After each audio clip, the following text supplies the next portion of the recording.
नमस्कार दोस्तों, स्वागत है आप सभी का all India first YouTube channel पे। इस वीडियो में हम बात करने वाले हैं कई बड़ी और लेटेस्ट अपडेट के बारे में। जैसा कि आप जानते हैं, किसी भर्ती संबंधित कोई भी जानकारी होती है तो आपको online India first YouTube channel के माध्यम से दी जाती है। इस वीडियो में भी हम बात करेंगे कई बड़ी और लेटेस्ट अपडेट के बारे में, लेकिन उससे पहले अगर आप इस वीडियो को लाइक कर दें और अपने दोस्तों के साथ शेयर कर दें और चैनल को सब्सक्राइब नहीं किया है तो जल्दी से सब्सक्राइब करके बेल आइकन को दबा लें, क्योंकि उसको दबाने से आपको नोटिफिकेशन मिलते रहते हैं।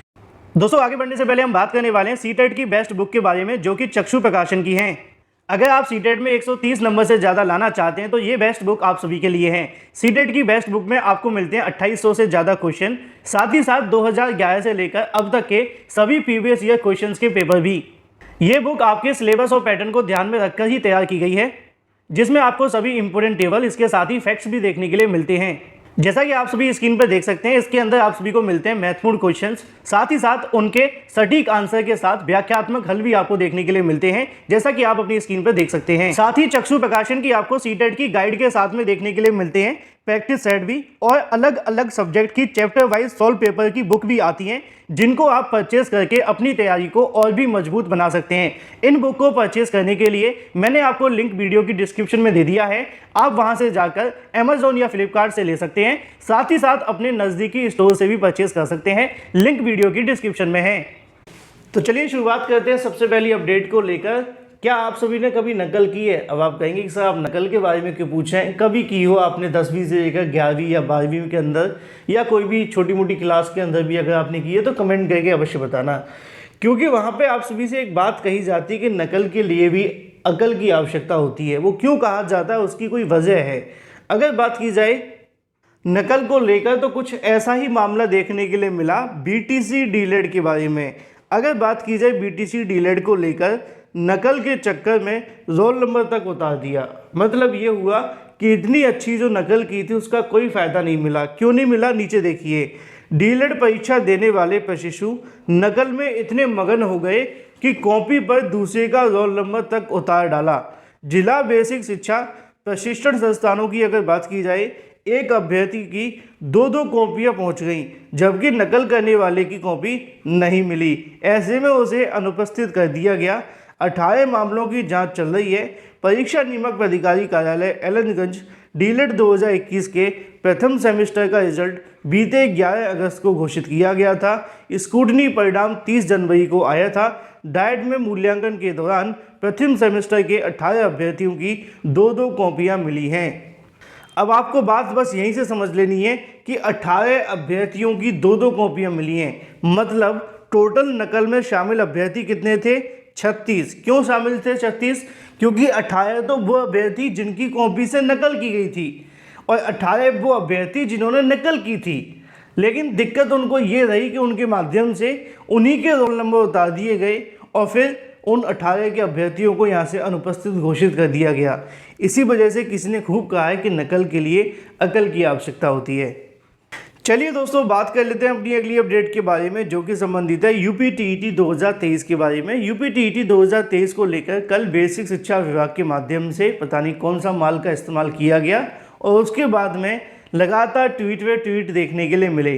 कल उन्होंने एक ट्वीट किया जिसके माध्यम से उन्होंने जानकारी दी कि यूपी टीईटी नोटिफिकेशन रिलीज्ड, मतलब यूपी टीईटी नोटिफिकेशन जारी हो गया। उसको लेकर सोशल मीडिया में बहुत सारी समस्याएं देखने के लिए मिलने लगी। बहुत सारे कोचिंग संचालकों के माध्यम से अपने अपने कोर्स लॉन्च कर दिए गए, लेकिन देर शाम आते आते बेसिक शिक्षा विभाग को आँख खुली और उनको याद आया कि हमने जो ट्वीट किया है वो गलत है, क्योंकि उसमें उन्होंने कह दिया है कि यूपी टीईटी का नोटिफिकेशन जारी हो गया। और फिर क्या था, हमेशा की तरह अपनी गलती को छुपाने के बजाय किसी दूसरे के ऊपर गलती डाल दी गई। हालांकि गलती तो दूसरे ने की है, लेकिन उससे भी बड़ी गलती ये की कि बेसिक शिक्षा विभाग ने उसको यहाँ पे शेयर कर दिया, क्योंकि जब किसी चीज़ को कोई और डालेगा अलग बात है, अगर मैं उस चीज़ को डालूंगा तो आपको लगेगा कि online India first YouTube channel के माध्यम से मिली है तो ऑथेंटिक होगी। तो उसी को लेकर डिपार्टमेंट ऑफ बेसिक एजुकेशन के माध्यम से एक नया नोटिस जारी करते हुए बताया गया कि यूपीटीईटी परीक्षा का नोटिफिकेशन जारी होने की गलत खबर इंडिया पोस्ट के माध्यम से दी गई है। ऐसे में जो भी यहाँ से पोर्टल के माध्यम से दी गई जानकारी पूरे तरीके से गलत है। ऐसा कोई नोटिफिकेशन जारी नहीं हुआ है और फिर इस मामले को लेकर विराम लग गया। अगर बात की जाए नोटिफिकेशन के बारे में तो आप जानते हैं कि इसका नोटिफिकेशन जारी करने के लिए पहले हमें नए शिक्षा सेवा आयोग को बनाना होगा, क्योंकि जब नए शिक्षा सेवा आयोग बनेगा तभी तो यूपीटीईटी का नोटिफिकेशन जारी होगा। अब बात कर लेते हैं नए शिक्षा सेवा आयोग के बारे में, साथ में टीजीटी पीजीटी को लेकर, क्योंकि उसके बारे में भी यहाँ पे जानकारियाँ दी गई हैं। आज के अलग अलग समाचार पत्रों के अंदर आपको जानकारी देखने के लिए मिलेगी कि बेसिक से लेकर उच्च एवं तकनीकी शिक्षण संस्थानों में शिक्षक भर्तियां ठप होने की प्रतियोगी छात्रों में नाराजगी है। एडेड माध्यमिक विद्यालयों में, एडेड महाविद्यालयों में शिक्षक भर्ती के लिए आवेदन लिए जाने के बाद भी परीक्षा नहीं करवाई गई है। मतलब असिस्टेंट प्रोफेसर और टीजीटी पीजीटी की परीक्षा नहीं हुई है। शिक्षक भर्ती के लिए मुख्यमंत्री ने राज्य शिक्षा सेवा आयोग का गठन करने को लेकर यहाँ से जो प्रक्रिया में देरी हुई है उसको लेकर कहीं ना कहीं प्रतियोगी छात्रों के हाथ से जो अवसर है वो निकलता जा रहा है। उसकी वजह है उनका ओवर एज हो जाना।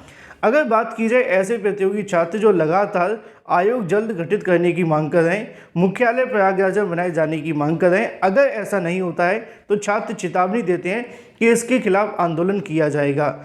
अगर बात की जाए माध्यमिक विद्यालयों के अंदर स्नातक शिक्षक टीजीटी एवं प्रवक्ता संवर्ग के 4163 पदों के लिए माध्यमिक शिक्षा सेवा चयन बोर्ड के माध्यम से करीब 10 महीने पहले आवेदन लिए गए थे। 12 लाख से ज़्यादा अभ्यर्थियों ने इसके लिए आवेदन किया था।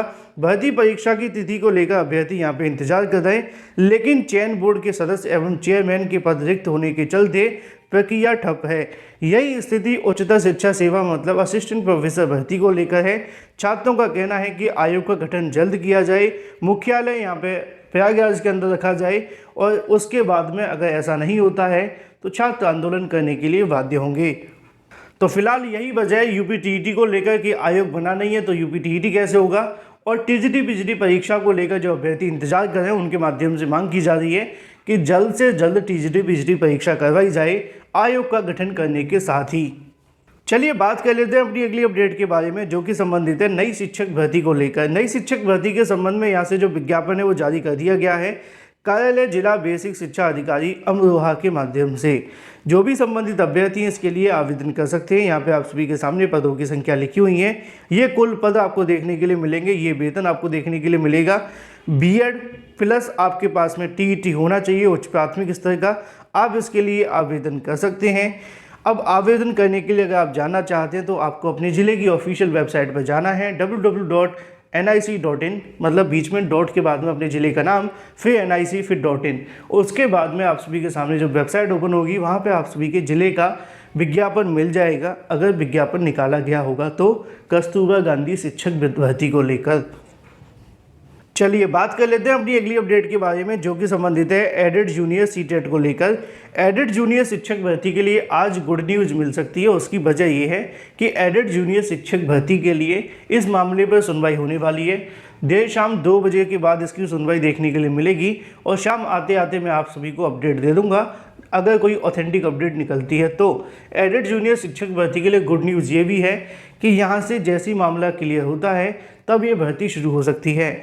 बात की जाए सीटेट एग्ज़ाम के बारे में कि सीट बढ़ेंगी कि नहीं, क्योंकि बहुत सारे अभ्यर्थी इंतजार कर रहे हैं कि CBSE के माध्यम से सीटें बढ़ाई जाएं, लेकिन अब ऐसी कोई अपडेट दिखाई नहीं दे रही है कि CBSE के माध्यम से सीटें बढ़ाई जाएंगी। अगर कोई अपडेट मिलेगी तो अवश्य बताया जाएगा, लेकिन अभ्यर्थी मांग कर रहे हैं कि CBSE के अंदर सीटें बढ़ाई जाएँ, क्योंकि फिर उनको दूसरे राज्यों के अंदर परीक्षा देने जाना होगा। फिलहाल इस वीडियो के माध्यम से इतना ही। Thank you for watching this video.